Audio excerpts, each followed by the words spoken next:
começar te introduzindo, então acho que muita gente conhece, mas a Norma Braga, ela é doutora em literatura e mestre em teologia, né? Você é autora do livro A Mente de Cristo e você vem denunciando as consequências do machismo e do abuso para a autoimagem da mulher, Sim. Né? Desde 2015, tá certo isso? Isso, exatamente. Você é casada com o André e é mãe de 6 gatos. 6 gatos! Ah! Eu não sei como isso aconteceu. De repente, eles começaram a brotar na minha casa. Bom, eu amo gatos, então. Ai, ai. Bom, vamos começar então. Eu vou te perguntar, então, assim, a pergunta mais. A definição, né, do que é o abuso espiritual, o conceito do abuso espiritual. Essa questão da definição vai depender muito da perspectiva de cada um, né? Eu defino de várias formas, de acordo com o que eu estou falando, com a palestra que eu dou, porque na verdade é muito difícil você definir em uma frase. Mas, de modo geral, eu diria que o abuso espiritual é quando existe um abuso de poder em nome de Deus. Então, o abusador, ele usa as estruturas religiosas, tanto externas, né, a questão da autoridade que o cargo eclesiástico lhe dá, quanto a questão interna da sede que as pessoas têm de Deus e de andarem de uma forma que agrade a Deus. Então ele usa tudo isso não para encaminhar a pessoa a Deus, mas ele usa para os próprios propósitos. E como é que você, assim, isso é um termo mais teórico, né? Isso que você acabou de conceituar, mas em termos práticos, assim, como que isso se daria? Alguns exemplos práticos.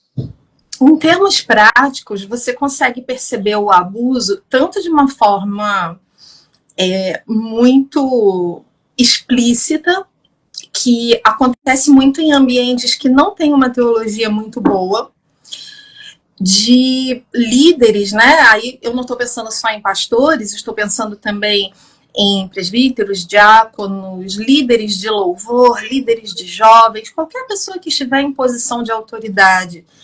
Ela pode abusar de um modo explícito usando uma teologia ruim.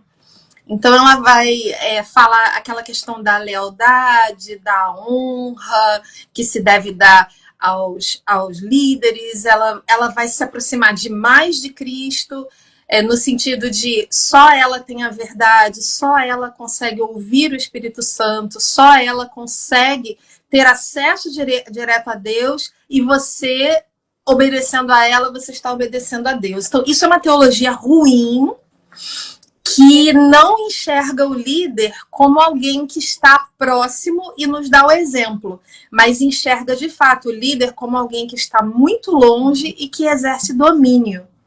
Mas existe também uma forma menos explícita de abusar, que pode ocorrer em ambientes com uma boa teologia, de modo geral, mas, por exemplo, ter uma visão da mulher um pouco mais estrita. Então, tem o abuso que é feito em nome de determinadas doutrinas distorcidas, e aí vai depender muito de cada caso, mas sempre eles vão ter isso em comum. É um exagero de poder em nome de Deus. E me fala um pouco mais sobre o que você mencionou agora por segundo, né? Por último, que é no termo mais explícito. Quando porque eu tenho visto isso muito, assim, de líderes que têm uma boa teologia, né? Ou que dizem ter, né, essa ortodoxia, e a gente vê várias denúncias de abuso, assim. Por que isso se dá? Depende de cada caso. Mas o que eu tenho visto muito, de um modo assim preponderante, é uma teologia boa em termos dos pilares da reforma. Então o líder prega que a salvação é somente pela fé em Cristo, no sacrifício que Cristo fez na cruz por nós, e ele consegue pegar muita coisa corretamente da Bíblia, ele consegue ensinar e ele consegue ser bem visto de uma forma geral. Mas quando você vai ver, primeiro, a teoria específica dele sobre a mulher, ela é ruim na prática. E segundo, ele não tem uma visão muito apurada, nem da liderança, nem do cuidado pastoral. Ele crê na Bíblia, mas na hora da prática, ele exerce uma liderança mais que Jesus diria segundo o mundo, e não segundo Cristo. Que segundo o mundo, você lidera a partir de um lugar de privilégio. E muitas vezes isso é feito de uma forma totalmente implícita. Às vezes ele pode até pregar sobre a liderança mansa e humilde de Jesus. Mas na prática ele faz valer a vontade dele de uma forma que inibe e que diminui os membros. Então, enfim, existe essa... Nos ambientes em que existe abuso e que a teologia é razoavelmente boa, vai haver uma contradição, mas que não é muito bem percebida, porque a nossa cultura de liderança em geral está mais perto dessa questão do privilégio do que do serviço, que é como Jesus falou que que as pessoas deveriam liderar, né? E você mencionou a questão das mulheres, né? As estatísticas mostram que as mulheres são um dos grupos que são mais abusados, tanto na sociedade quanto nas igrejas. Me explica, assim, alguns dos fatores que isso se dá, né? Essa questão da submissão, dessa distorção de versículos bíblicos sobre a mulher. Sim. É interessante isso, porque esses dias eu estava conversando com o André que as distorções na questão da submissão da mulher, elas só são possíveis porque já há uma distorção da liderança. Mas o que eu tenho visto cada vez mais claramente na Bíblia, sempre que eu mergulho nesse assunto, é que a submissão bíblica, ela tem o propósito da união e não do reforço da autoridade masculina. Não daria para explicar muito bem aqui no tempo que a gente tem, né? Mas a ideia é que, primeiro, a submissão da mulher não exclui a submissão mútua. Então você tem uma esposa que reconhece a liderança do marido, mas que também reconhece que ele é aquela pessoa que se sacrifica como Jesus, desde as menores coisas até as maiores. Enquanto ela, por ela ter uma fragilidade maior, por ela ter essa missão dos filhos, ela precisa ser mais protegida. Então, a submissão, ela é pela união e pelo bem dos dois no casamento. E na igreja é a mesma coisa.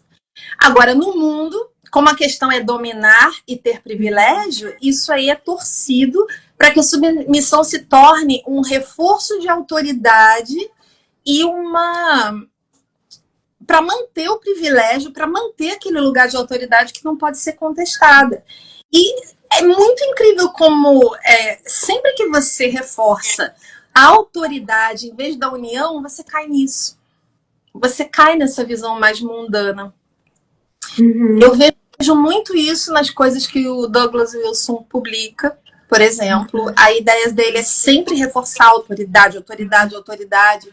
E quando a gente olha para Jesus falando com as mulheres, a gente olha, puxa, que homem humilde, ele não chega dando carteirada, ele ensina de uma forma tão natural, tão bonita, ele não despreza, pelo contrário, ele parece até valorizar as pessoas que são menos valorizadas. E ele rebaixa, no sentido, né, positivo, pessoas que se sentem muito valorizadas, que são justamente os líderes religiosos.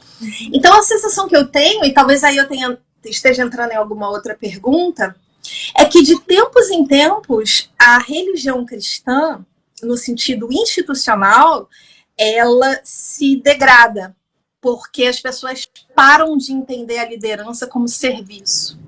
Elas até falam disso, mas elas praticam o oposto.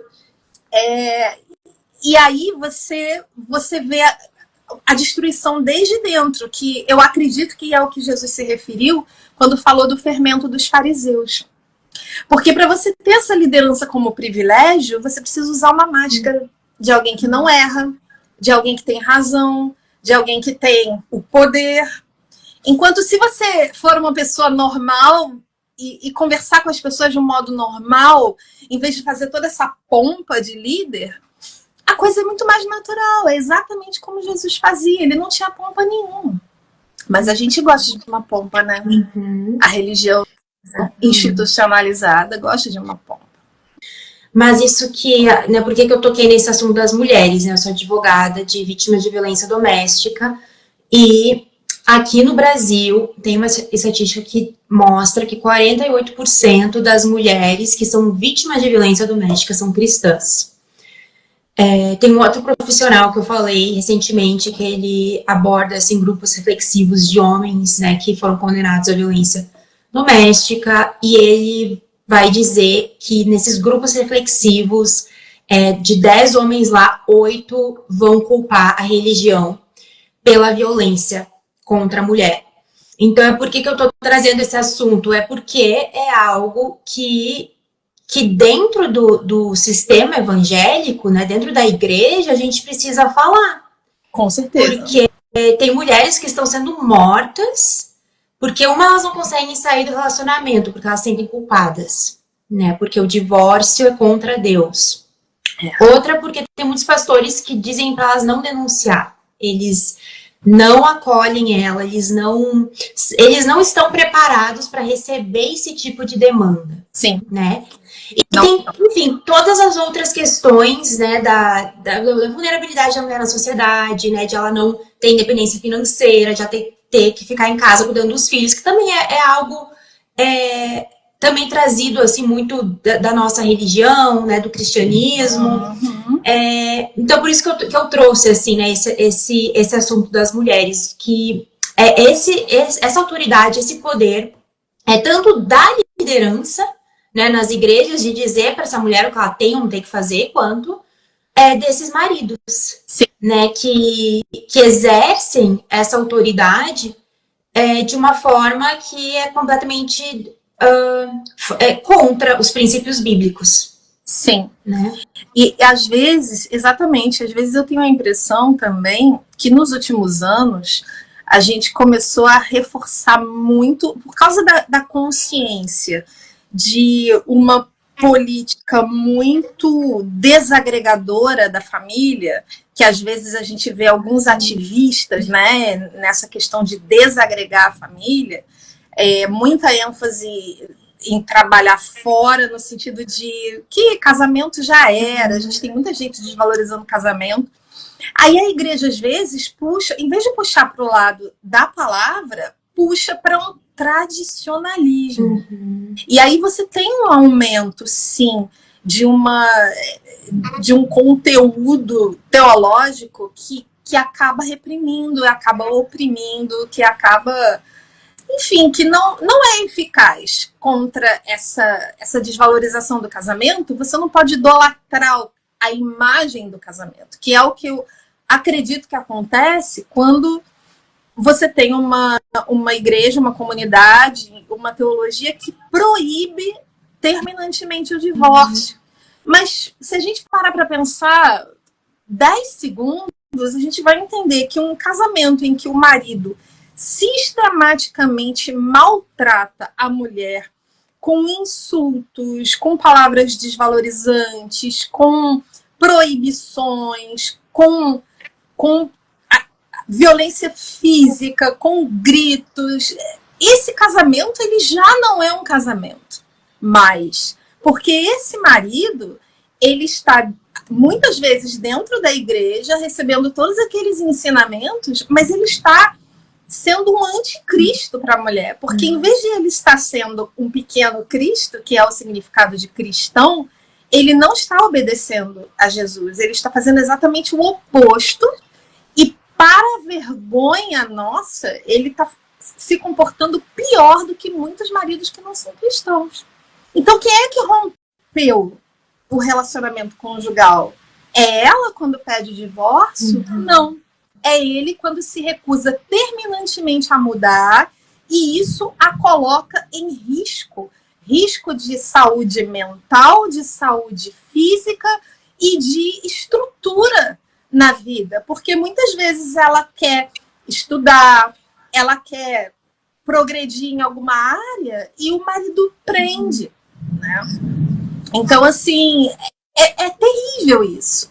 E quando a gente pensa no abuso espiritual, o marido também pode exercer abuso espiritual e ele vai usar a palavra submissão para justificar uma postura passiva da esposa diante desses abusos. Que, na verdade, não é... Eu não acredito que Jesus queira uma postura abusiva da mulher diante desses abusos. Uma postura passiva da mulher diante desses abusos. Eu acredito que se alguém peca continuamente contra você, em qualquer situação, um chefe, a mãe, o pai, qualquer pessoa que esteja numa posição de autoridade, você precisa dar o limite para que você não seja destruído. Se é um pecado de abuso, ele destrói. Mas se você não consegue dar o limite e a pessoa se recusa, eu creio que Deus lhe dá toda a permissão para você procurar uma outra autoridade. E aí, no caso, você pode procurar a autoridade da igreja, mas se o marido estiver cometendo crime, eu não acredito que deva parar no pastor e nem começar por ele. Se é crime, precisa ser da alçada do Estado, porque foi para isso que Paulo escreveu Romanos 13, para a gente respeitar as leis. E as leis são justas nesse caso, porque a mulher não pode ser maltratada sistematicamente pelo marido, seja violência física, seja violência verbal, seja prisão domiciliar, seja como for. Tudo que tiver tipificado na lei hoje, eu acredito que é real. Sim, muito bom. E algo que você também estava falando sobre a confiança, né? Submissão cega, essa confiança cega que eu queria tocar, assim, voltando nesse assunto mais da liderança religiosa, né? Eu sou vítima de abuso espiritual e na minha antiga igreja falavam muito para mim que era para eu confiar, né, cegamente na liderança. Eles não falam cegamente, mas como eu não conhecia eles, eu entendo que era cegamente, né? Porque a confiança é algo que você adquire, né, com o tempo. Exatamente. E então, enfim, me chamavam de desconfiada, que eu tinha que confiar, que eu tinha que me submeter. Submissão era descanso. Então eu queria saber, assim, como que esse tipo de fala, né, coloca uma culpa em cima das vítimas, tanto dessa questão do marido, né, em exercer essa autoridade, tem que confiar na liderança do marido, como confiar na liderança da igreja. Sim. Submissão é descanso se ela é feita no Espírito de Jesus. Submissão é guerra contra a pessoa, contra a consciência da pessoa, contra o sistema nervoso da pessoa, guerra. E a pessoa reage adequadamente. Se ela está num ambiente em que o que ela diz é rechaçado, com palavras feias, com gritos, enfim, se ela é podada de todos os jeitos, aquele casal já não está funcionando como uma unidade, mas está funcionando como... Não é mais um casamento propriamente dito, né? E não é justo que exista um aconselhamento que diga fique e lute pelo seu casamento, quando a mulher já está num ponto que qualquer pessoa pode perceber que ela está esgotada, ela já está destruída. Então, ela, em algum momento, quando ela realmente percebe que ele não vai mudar, ela precisa lutar pela própria vida. Seja a vida emocional, seja a vida física, né? Eu geralmente, quando existe um atentado à integridade física, existe uma escalada, porque o abusador ele vai se tornando confortável com a falta de limite que a mulher passa a dar, né? Uhum. E aí ele vai o que a gente fala, ele vai escalando, ele vai fazendo coisas cada vez mais graves, e isso é muito perigoso.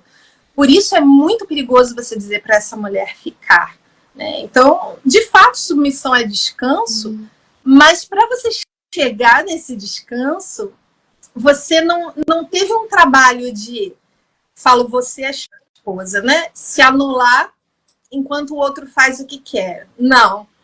Submissão se torna descanso quando a mulher confia, porque o marido se mostrou confiável, idealmente ele já se mostrou confiável no namoro, no noivado, ele já se mostrou uma pessoa confiável. Então é uma dinâmica muito delicada. Ela vai confiando cada vez mais à medida que ele vai se tornando confiável cada vez mais. E o momento do descanso, geralmente, é quando os dois trabalharam uma intimidade a tal ponto que a mulher não precisa mais temer ser pisoteada por ele. E ele ele não é aquela pessoa que impõe respeito na base da força. Ele já aprendeu a se mostrar confiável. Isso é um casamento. Qualquer coisa diferente disso, que anule a mulher e faça o homem crescer em poder abusivo, Deus não pode dizer que aquilo é da vontade dele.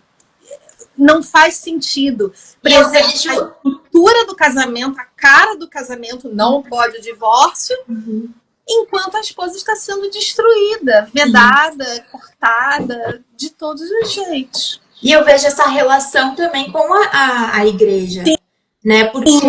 Porque, por exemplo, né, tem um livro, inclusive, do Larry Craig, que ele vai falar que é o lugar mais seguro da Terra, né? E ele vai dizer que para você ter uma verdadeira comunidade espiritual, você precisa ganhar a confiança desses membros, né? E não chegando impondo a sua autoridade, impondo o que você acha que aquela pessoa tem que fazer, cobrando, exigindo, dizendo para a pessoa se submeta, confie em mim cegamente, né? É algo que você ganha.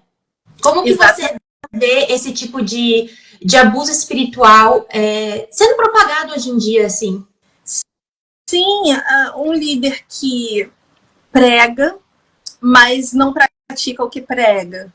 Por exemplo, ele diz, a liderança precisa se sacrificar como Cristo. Mas no momento em que ele precisa cuidar de uma situação difícil de uma família na igreja, se ele perceber que ele vai perder alguma coisa, ele se omite.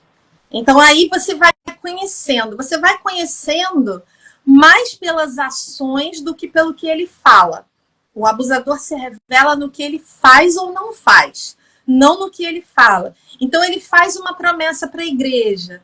Ele diz que vai cuidar de alguma coisa, ele diz que vai revelar alguma decisão, alguma coisa, e depois ele se omite, e sistematicamente ele está fazendo exatamente o oposto. Ele está dando motivos para que a confiança nele seja retirada.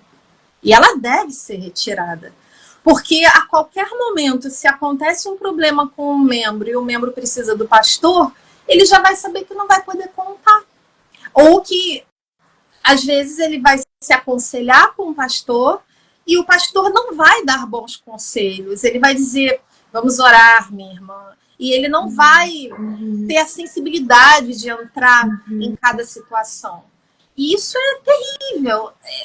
No final das contas, a gente percebe que hoje o foco da liderança dos pastores em geral é muito pregação e ensino, mas não cuidado, porque existe uma diferença muito grande. O pastor pode chegar lá na frente e falar tudo certinho do ponto de vista bíblico, mas às vezes as aplicações dele são superficiais porque ele não vive aquilo. No momento que ele sente que ele vai ter que se desgastar, que vai ser dolorido para ele, que vai ser chato para ele, que ele vai gastar muito tempo, que ele vai se envolver, que ele vai... Enfim, que ele vai se doar de alguma forma e ele não vai, isso é um grande sinal de que ele está ali para colher o privilégio de ser alguém que fala lá na frente e que é admirado. E não porque, de fato, ele está doando a sua vida pelas pessoas.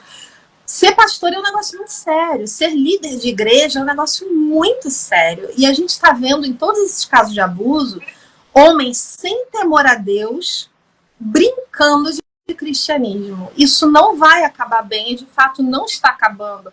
Hoje nós temos muitas notícias de abusos sexuais, inclusive, em igrejas que têm uma teologia mais tendendo ao neopentecostalismo. Mas isso também ocorre em igrejas que são consideradas igrejas de uma boa teologia. E daqui a pouco esses casos também vão aos jornais. Porque eu vejo que Deus não está tolerando mais esse nível de hipocrisia, de mascaramento.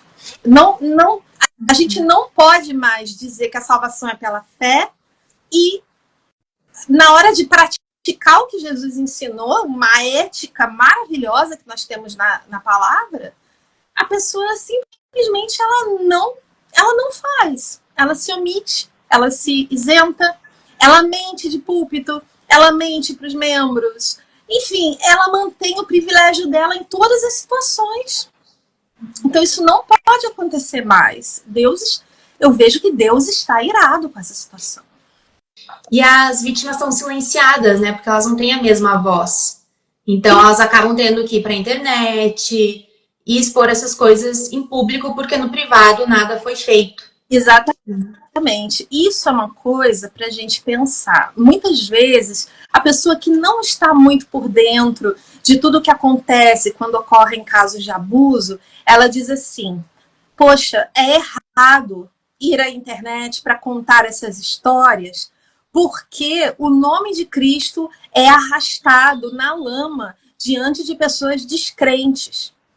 Eu entendo esse sentimento, mas eu também entendo que as histórias vêm a público quando as vítimas já perderam toda e qualquer esperança de que a igreja resolva internamente. E elas precisam vir a público. Esse é um ponto. O outro ponto é que os cristãos precisam falar em público dessas histórias, porque essas histórias estão aparecendo nos jornais.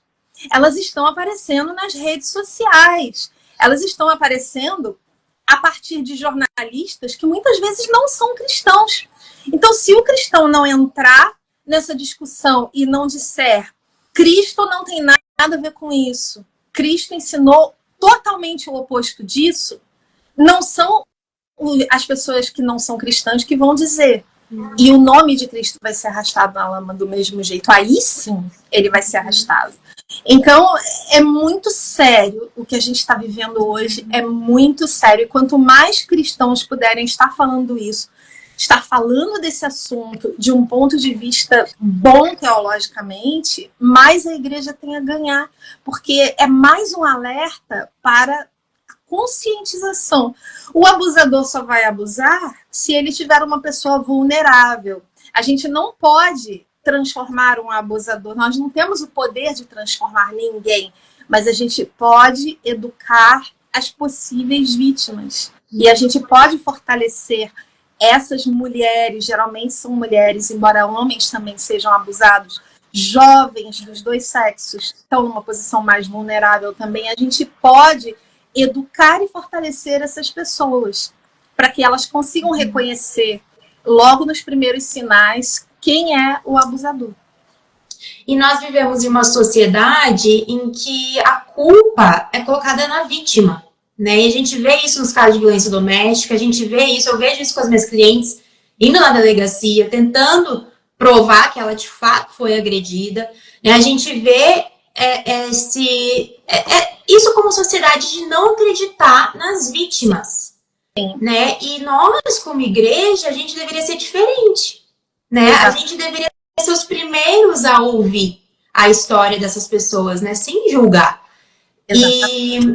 Mas isso não é feito. Isso nas igrejas, eu vejo assim, é exatamente o que eu enfrento na sociedade, que eu enfrento perante juízes, advogados e delegados, que a gente enfrenta nas igrejas.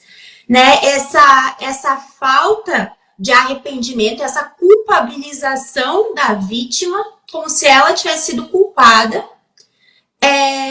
pelo abuso do líder, né? E eu queria que vocês falassem um pouco assim, como que a gente pode saber, por exemplo, quando tem várias denúncias de abuso contra uma igreja, se aquele arrependimento da liderança é verdadeiro ou é falso? Como a gente pode saber?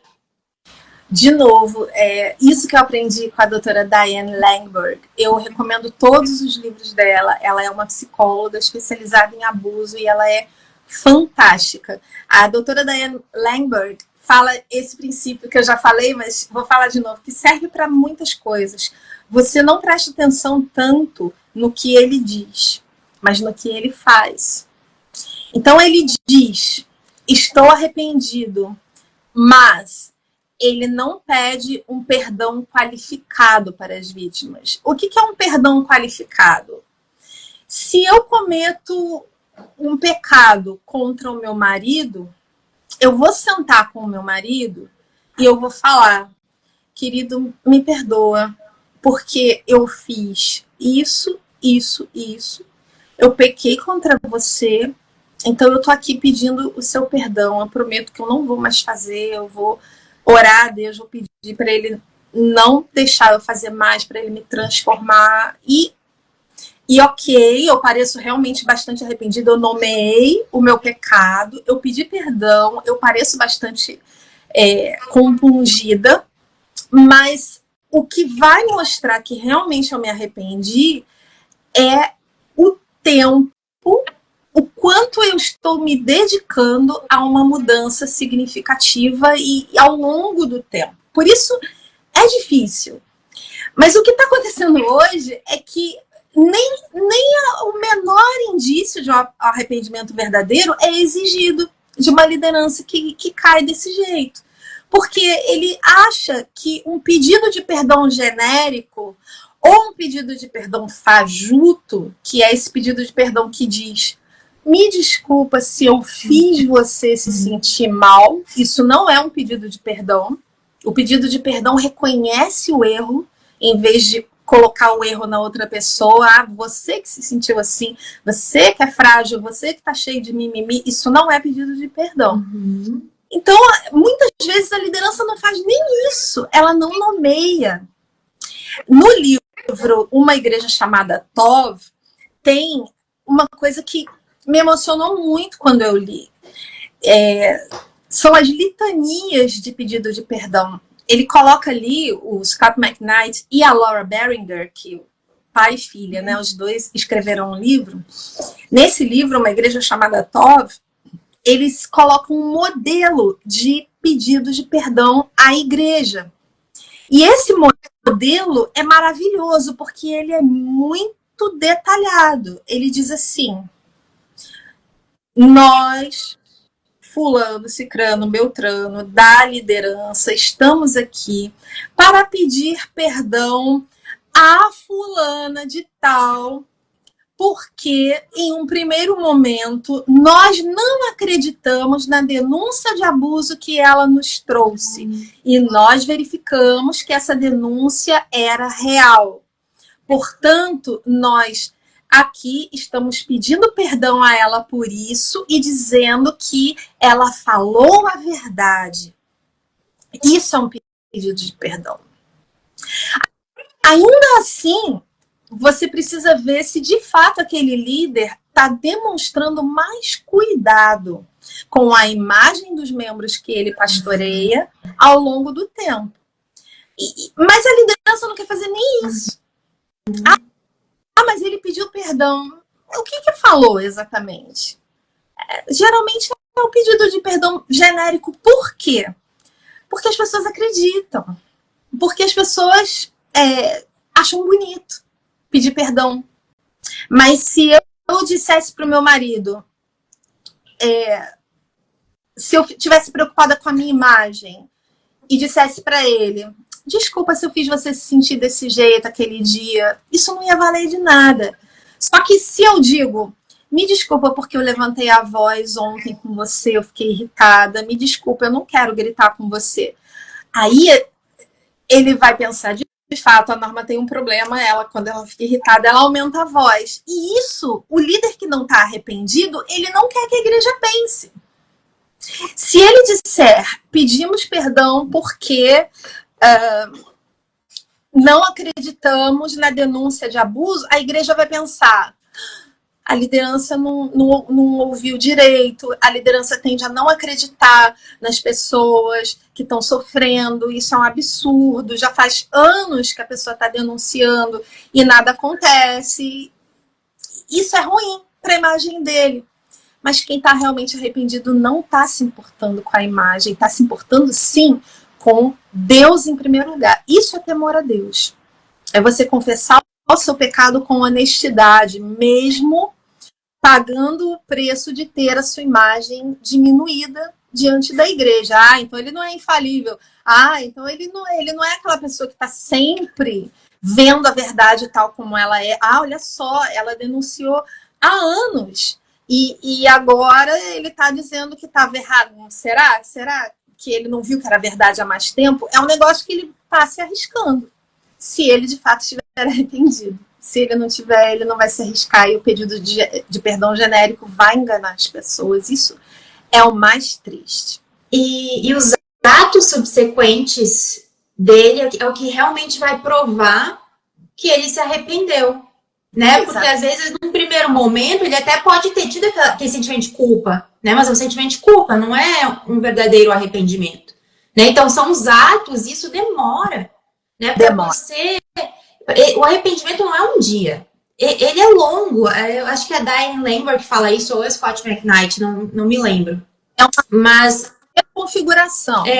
E se a pessoa ela tem realmente... É um abusador, tem esses traços de autoritarismo, de sectarismo, de arrogância. Nossa, precisa ser tratado na terapia. Tem tantas questões por trás disso que não é do dia para a noite. Né? Então, esse líder, ele, no primeiro momento, precisa ser afastado.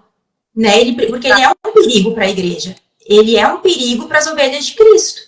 Exatamente. Então, em primeiro momento, precisa ser retirado esse líder. Mas um dos problemas... Pode falar. Não, o que eu ia dizer é que eu ia pegar duas situações aparentemente muito distantes, mas que têm isso em comum. Vamos pensar em um pedófilo e vamos pensar em um pastor que estava usando o seu cargo só para ter privilégios, seja porque o salário é alto, seja porque ele gosta de ser ouvido, ele gosta, às vezes ele tem uma certa fama, como pregador, em congressos, na internet, e ele gosta desse lugar, e ele chegou à conclusão de que ele estava usando essa posição pastoral para se engrandecer e não para cuidar das pessoas. Então a gente tem um pedófilo arrependido e um pastor arrependido. O pedófilo realmente arrependido, ele vai querer ser preso, porque ele sabe que se ele continuar solto, mesmo arrependido, ele pode ceder à tentação. E se ele realmente está arrependido, a última coisa que ele quer fazer na vida é abusar novamente de uma criança. E, gente, tem até pessoas que não são cristãs. Eu já ouvi falar de uma pessoa que foi presa, um homem foi preso por pedofilia, cumpriu a pena. Quando ele foi solto, ele pediu à justiça: pelo amor de Deus, me dá aquele coquetel de medicamentos para que eu não tenha mais nenhum desejo, porque eu sei que eu posso fazer isso de novo. E ele não era cristão. Então, se você tem essa consciência, você sabe que você precisa ser contido. Da mesma forma, o pastor que usou a sua posição para se engrandecer e para abusar dos membros também, seja obtendo sexo ilicitamente, seja obtendo finanças ilicitamente, cobrando muito caro por produtos que têm a imagem dele, esse tipo de coisa. Se ele realmente está arrependido, ele vai precisar de uma longa jornada para voltar para casa, para voltar para casa no sentido de voltar para diante de Deus com sinceridade, porque não existe medicamento para ele não querer mais isso. Ele realmente vai precisar, para ele não abusar mais, ele vai precisar descer do púlpito e passar um bom tempo em tratamento espiritual diante de Deus. Ele vai se permitir ser um membro comum para ser tratado diante de Deus, porque senão ele vai cair de novo. Então, e realmente arrependido, ele sai. Se ele não estiver arrependido, ele vai dar um pedido de perdão genérico e ele vai continuar fazendo as mesmas coisas. E se a imagem dele estiver muito queimada na comunidade em que ele está, ele vai ser transferido, ele vai, mas sempre ocupando esse lugar que ele não deve ocupar. Eu me lembro do C.J. Mahaney, quando houve o escândalo de abuso na igreja dele, ele, que fazia um acompanhamento espiritual muito dominador com pessoas da igreja, muito dominador, aquele tipo de pessoa que quer que a outra siga cegamente tudo que ele fala. Quando houve o abuso, ele simplesmente foi embora. Ele mal avisou a igreja, ele foi embora de um dia para o outro. Então, aquelas pessoas que estavam ali fazendo acompanhamento com ele, sendo abusadas e totalmente dependentes dele, já sem condição de tomar uma decisão sem falar com ele, porque a consciência está fraca, porque não foram estimuladas a crescer espiritualmente, mas sim foram dependendo cada vez mais dele, essas pessoas de uma hora para outra ficaram sem acompanhamento e ele não entrou em contato com essas pessoas, de longe. Ele não quis mais saber, simplesmente. Aí você vê muito claro que não é uma pessoa que ocupou o cargo de modo honesto. Se de uma hora para outra ela é capaz de... Uma hora ela está controlando a vida do membro completamente, na outra hora ela vai embora e ela nem procura saber como o membro está. Não tem como. E a importância de a gente tirar esse tipo de líder, né, da função é porque as pessoas vão para a igreja porque elas estão quebradas. Ou elas não estão, mas elas encontram ali na igreja um lugar que elas podem ser vulneráveis, um lugar que elas podem confiar. Elas abrem o coração. E isso dá o poder para esse líder abusar dessas pessoas, para esse líder utilizar da vulnerabilidade dessas pessoas para abusar. Então, a importância de a gente retirar esses líderes do poder quando é demonstrado isso, e de ter esse cuidado, porque mesmo em casos de abuso sexual, né, em que as pessoas, elas dizem, não, mas eles tiveram uma affair, né, eles tiveram um caso. Não foi um caso. Né?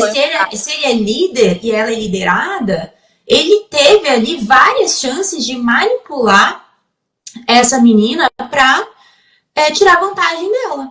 Exato. Né? Ele teve acesso à fraqueza dela, teve acesso ao coração, a várias coisas ali que ele pode usar, como, né, usar e dominar ela ali. Então, geralmente fazem isso. Eles estimulam a pessoa a falar, a contar a história de vida. E quando existe alguma vulnerabilidade nessa área sexual, eles ficam muito felizes porque é aquilo que eles vão usar. E você estava falando sobre essa questão do perdão, né? A gente sabe, né, como advogados, que o perdão, ele não é suficiente, né? Porque o dano já foi causado. Então, precisa haver uma reparação, né, desse dano, porque muitas pessoas ficaram quebradas, por anos tiveram que ir para terapia, enfim, né, uma série de coisas. E como que você vê essa reparação de danos e essa atuação dos advogados nisso? Porque eu não sou muito bem falada pelos pastores, eles não gostam muito da minha profissão. Eu advogo também para vítimas de abuso espiritual e muitas pessoas não estão de acordo, né? Eles utilizam aquele versículo que Paulo diz sobre resolvermos os conflitos internamente, né? Não irmos ao judiciário. Então, como que você vê tudo isso? Quando Paulo aconselha as pessoas a não irem para a justiça comum para brigar por determinada coisa, aquele caso ali é um caso pessoal, em que nós temos uma discordância, eu e um outro membro, vamos supor, a gente não consegue se acertar. O pastor tenta ajudar e também não consegue. Não fica claro quem tem a razão, quem não tem. Poxa, mas eles deveriam, ainda que, Paulo até menciona isso, ainda que seja assim, ai, tá bom, vai, eu desisto, então você tá com a razão, tudo bem, que ele chama de sofrer o dano, né? Porque, pô, que chato a gente ter que ir lá na justiça comum, dois irmãos em Cristo da mesma igreja, para poder mostrar o quanto a gente está com raiva um do outro. Realmente, isso aí é chato demais. E não é bom não é um bom testemunho da igreja de Cristo. Mas esse é um caso em que são dois membros em posição de igualdade que estão brigando por algo que ninguém consegue decidir o que é.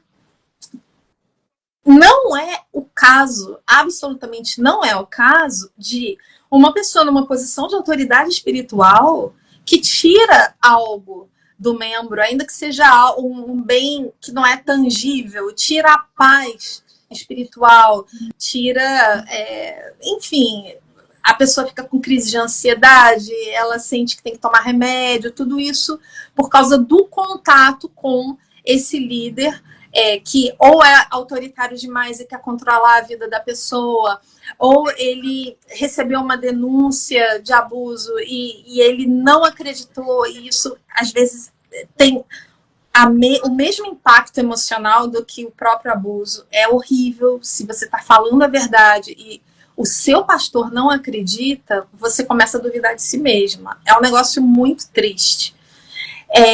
E se houve algum dano reparável, óbvio, né? Porque muitas vezes não existe um dano reparável. Por exemplo, nesse exemplo que o Scott McKnight fala, do livro Tov, que o pedido de perdão foi porque não acreditaram na pessoa que estava falando a verdade, não tem muito o que reparar no sentido material, e o próprio pedido de perdão já é uma reparação, porque se antes ele disse para toda a igreja que aquela pessoa era mentirosa, agora ele vai dizer na frente de todo mundo, na reunião comum da igreja, que aquela pessoa não era mentirosa e pede perdão por isso. Né? Mas às vezes você tem um dano moral, um dano financeiro, algo que machucou de uma forma que eu não acredito que seja pecado ir para a justiça comum. Porque é mais ou menos como se fosse assim, eu sofri um dano na minha vida, eu fui até a minha autoridade espiritual para que ela me ajudasse.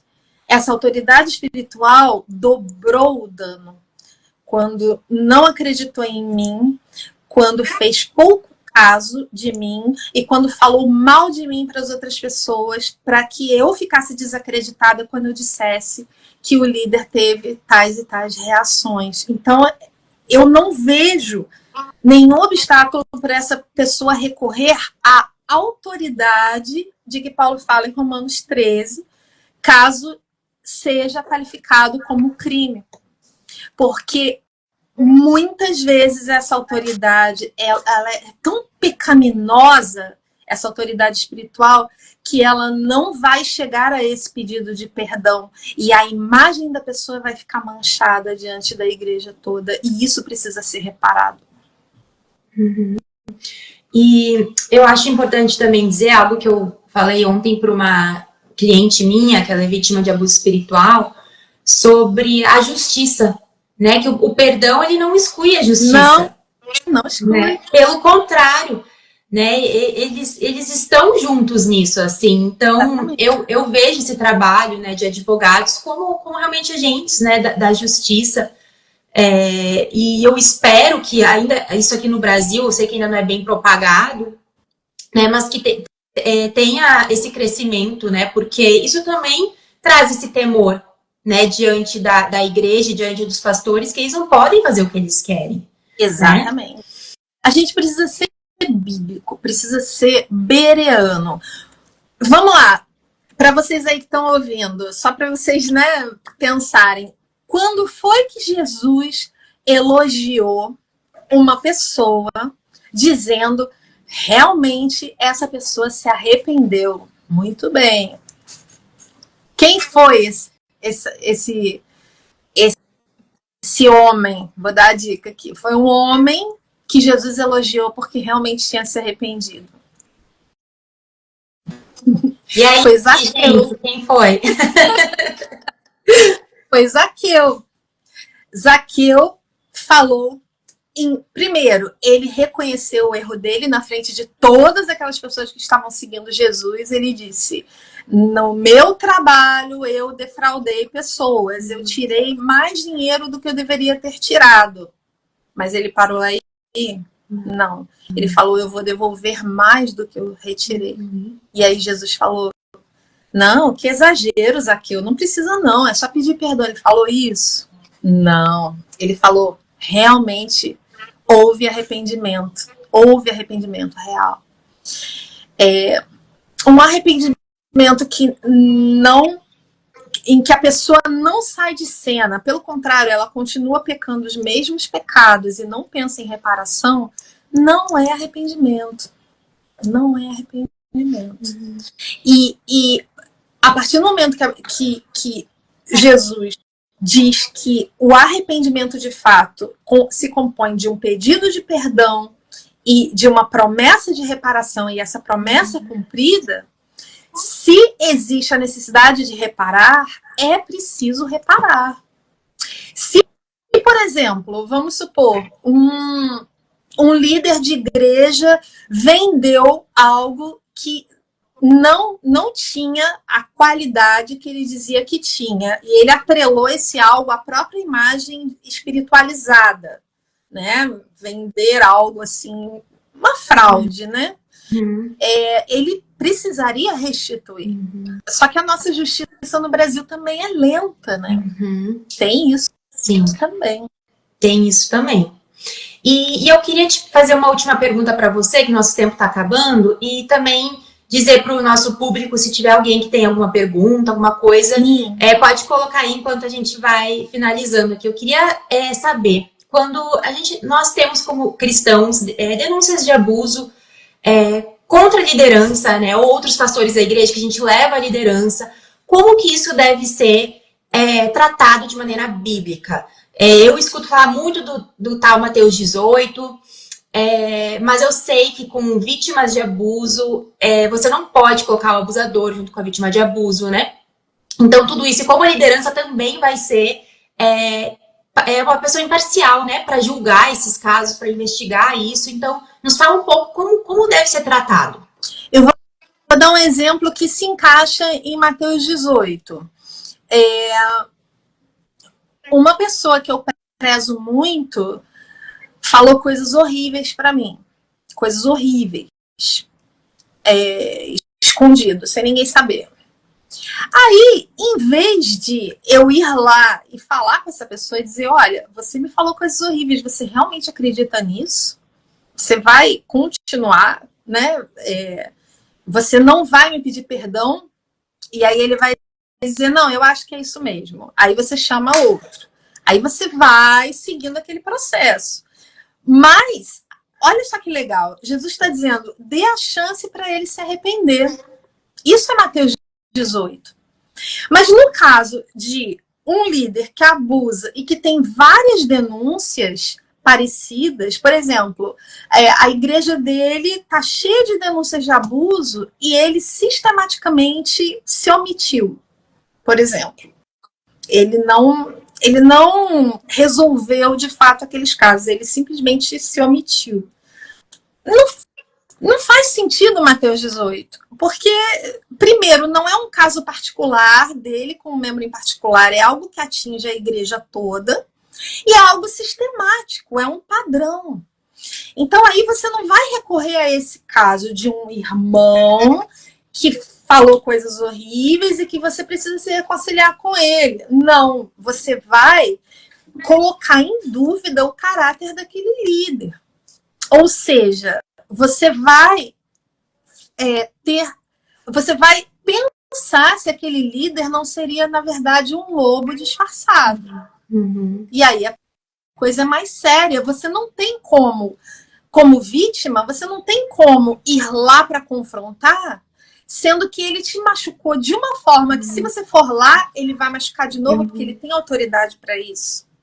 Não, não é assim. Não é assim que se faz. Você precisa de uma terceira parte que possa te ajudar, mas aí o que está em jogo não é tanto a reconciliação. O que está em jogo é, afinal de contas, você é um líder segundo Jesus, você merece estar nessa posição, no sentido, não merecer no sentido espiritual, no sentido de você tem de fato as qualificações que você disse que tem para estar nessa posição, ou você é alguém que só está fingindo que tem essas qualificações? A coisa fica muito mais séria e não é para ser resolvida 2 a 2, entre indivíduos, mas é algo que tem um alcance maior e, portanto, é um estrago maior, tanto na igreja como um todo, quanto na alma de cada pessoa.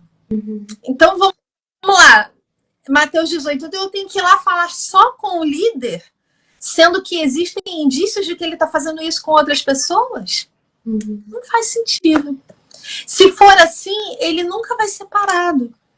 Porque aí ele vai dizer, então tá, então me perdoa. Eu vou dizer, tá bom, tá perdoado. E aí quando eu vou ver, tem 10, tem 20, tem 30 pessoas destruídas na igreja por causa ou da falta de pastoreio ou do pastoreio abusivo. E isso não é justo. Não teria como Jesus fazer essa aplicação. É outra coisa. Eu fico abismada, para falar a verdade, sabe, Lúcia? Porque eu vejo que parece que o que Jesus falou sobre os lobos simplesmente não está na Bíblia. Ninguém fala sobre isso, ninguém ensina sobre isso. Os pastores não deveriam instruir as ovelhas sobre isso? Como é que eles vão garantir que depois que eles se jubilarem e saírem da igreja, como é que eles podem garantir que não vai entrar um lobo? Mas é que só tocar nesse assunto abuso espiritual é algo que não é bom para a igreja, assim. Eu percebi que quando eu comecei a tocar nesse assunto e falar sobre isso nos meus vídeos, as pessoas começaram a ficar estranhas comigo dentro da igreja. Sabe? Porque parece que você, não sei, tá agindo com maledicência, você tá ofendido, tá amargurado. É algo que não parece não ser bom, né, de ser falado. E pelo contrário, né, a gente deveria querer ensinar e estudar livros, né, como a igreja chamada Tove, enfim, daquele da Diane Lambert também. A gente deveria querer, né, colocar esse tipo de literatura e estudo para dentro das nossas igrejas, mas é algo assim que eu vejo que ainda está engatinhando muito aqui no Brasil. Muito, muito. E é algo extremamente ingrato, porque você se expõe a ser considerada uma inimiga da igreja, quando na verdade é o contrário. Você tá fazendo um grito de como se você fosse um dos profetas do Antigo Testamento mesmo, e está dizendo: olhem as pessoas quebradas na igreja. E isso me atemoriza muito, porque quando você está num ambiente de igreja mais tradicionalista, você tem muito aquela coisa da equipe de pastores, presbíteros, todos homens. E eles não conversam com mulheres, porque eles não convivem com mulheres, porque não tem mulheres ali que estejam ajudando na liderança.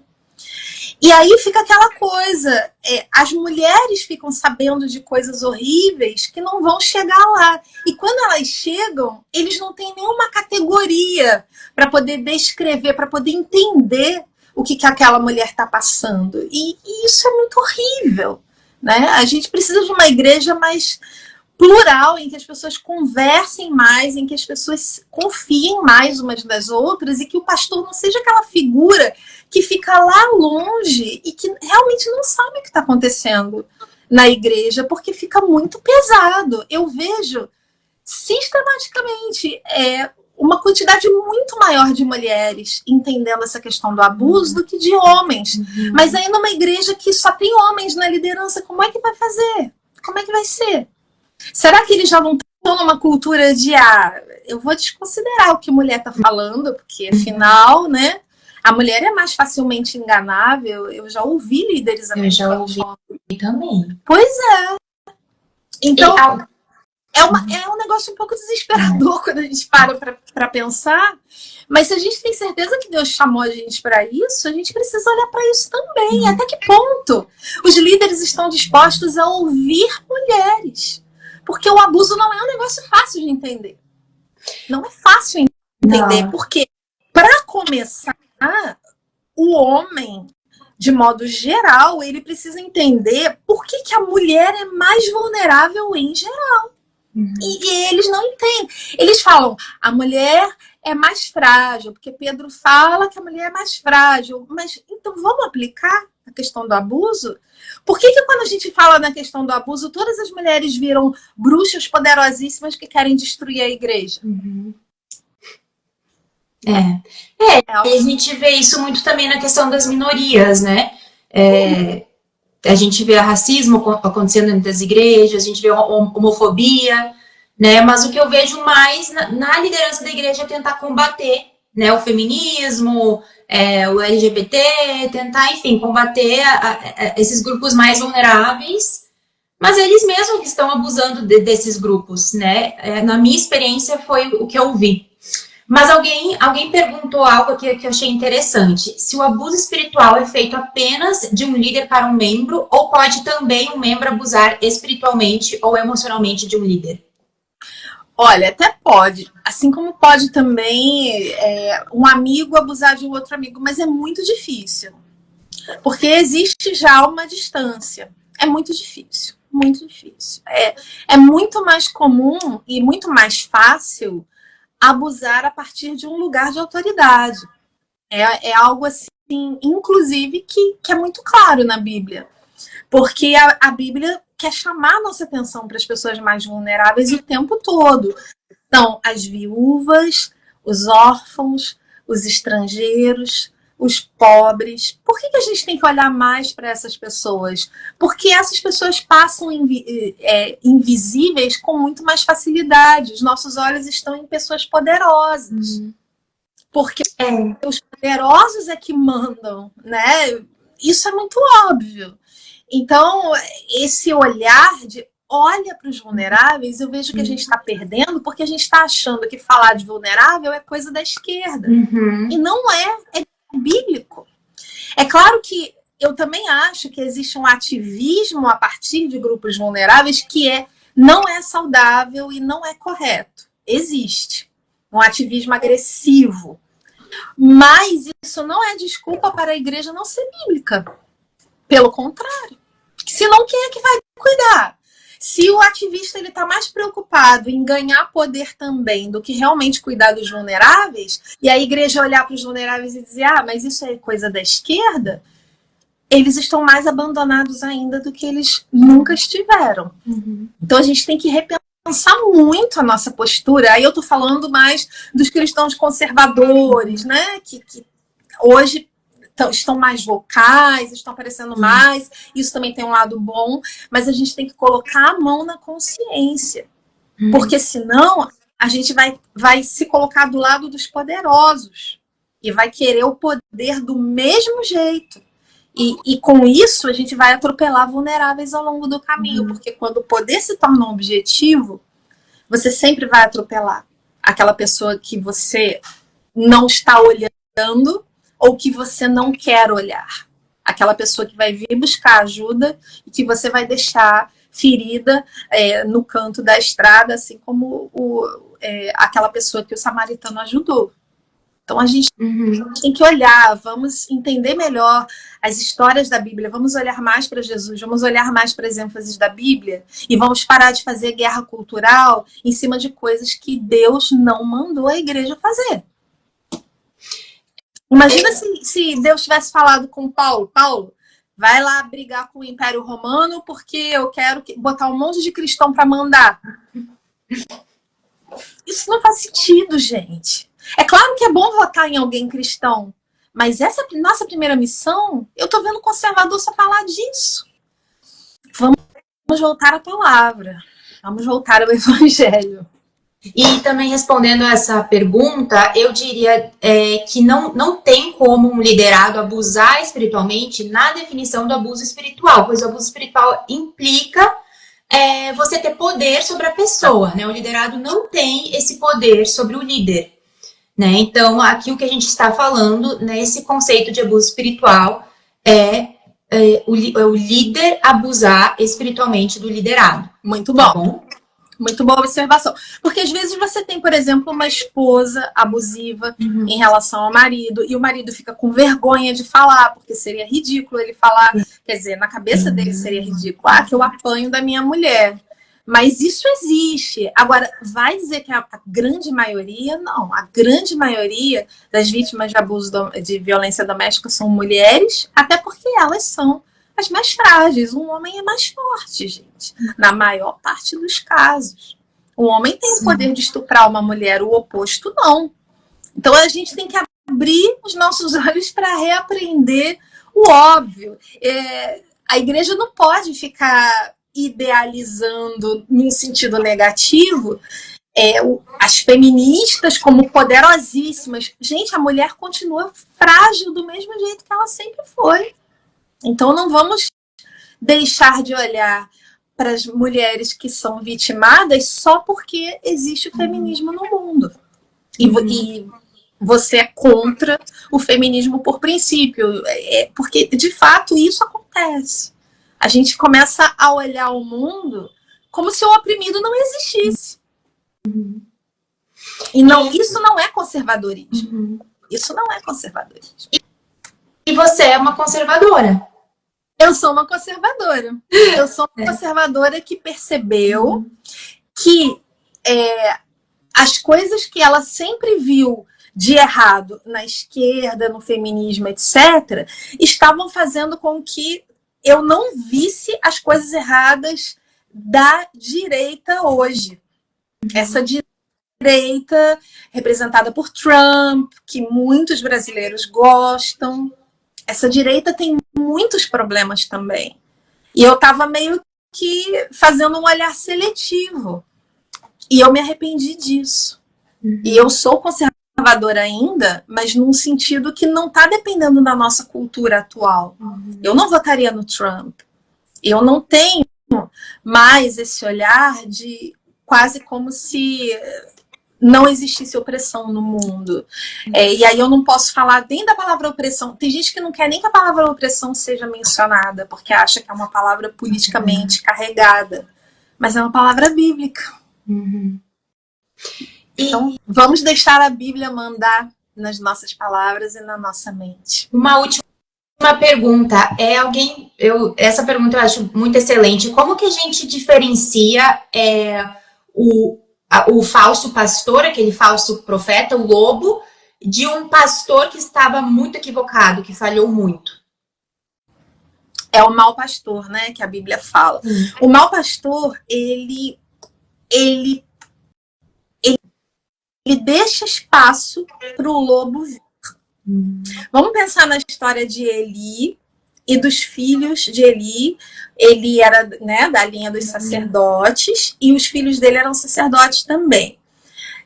Ele sabia que os filhos, além de roubar parte lá da porção, né, que eles não deviam, eles pegavam porções dos animais sacrificados que eles não podiam pegar, e eles também namoravam indevidamente, para não falar outra palavra, né, as moças que ficavam na entrada do templo, provavelmente recepcionando as pessoas que chegavam.